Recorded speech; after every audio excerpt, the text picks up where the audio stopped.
We're back with a Fox News alert right now at USC, University of Southern California. Police officers are surrounding the encampment as anti-Israel protesters refuse to leave while hurling anti-Semitic smears, as they always do.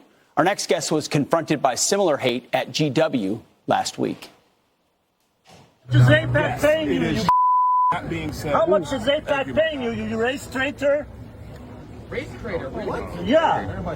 Outside agitators aren't allowed. You're working for a foreign entity, you Outside agitator, dude. Get him out of here. Get out of here. You're not a student.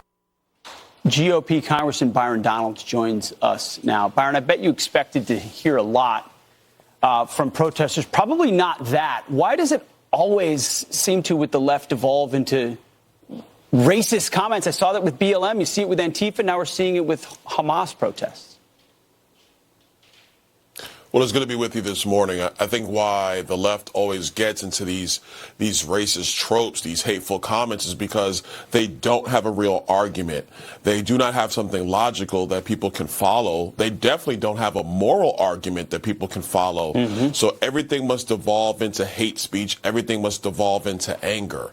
Listen, the students at George Washington, no matter what your stance is, they need to respect all of the other students at George Washington and every other university in our country. But what you are seeing is outside agitators, but then also radical professors who are the ones who are ginning up this hate, creating these encampments. You have students going along with this stuff, unfortunately. So university presidents have a responsibility to clean up their campuses and protect the civil rights of all students. That's what needs to occur. And mayors and police departments and the district attorneys in these jurisdictions need to do the same to protect the civil rights of Jewish students and all students on these campuses. Free speech is one thing. It's one thing. I mean, that's a core tenet of our country. It's another thing to incite violence or threaten people directly or vandalize. I looking at this photo, Congressman, of George Washington's face covered with a Palestinian scarf disgusts me every time I see it.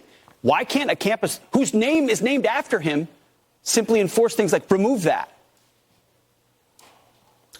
Honestly, that falls to leadership. And like I said, when you have the right leadership at the top, like we have here in Florida, like you have in Texas and Tennessee, you're not seeing this stuff. But when you're in these liberal Democrat jurisdictions, they do not know how to lead and stand for what is morally correct. Look, if you have a viewpoint, which I will tell you I firmly disagree with in supporting Hamas, I think it's a disgusting viewpoint to have. But if that's your view, you're allowed to say it. But what you cannot do is vandalize, intimidate, impede other people from doing what they're trying to do in their normal course of life, or if they have a different view. And so I think that's why myself and my colleagues who went to George W. University, the speaker and my colleagues in New York who went to Columbia University, we're trying to demonstrate to the American people that you cannot stand and just watch this stuff happen. You have to stand up to it. When you stand up to this foolishness, these agitators quickly realize that they are outnumbered. It's such a clear line. If only someone with a backbone would enforce it. It's a great point. You're talking about obstruction. Well, that's what's happening in New York City right now as Donald Trump is stuck in a courtroom in a sham trial. We appreciate your time, Congressman, always. Thank you. You got it.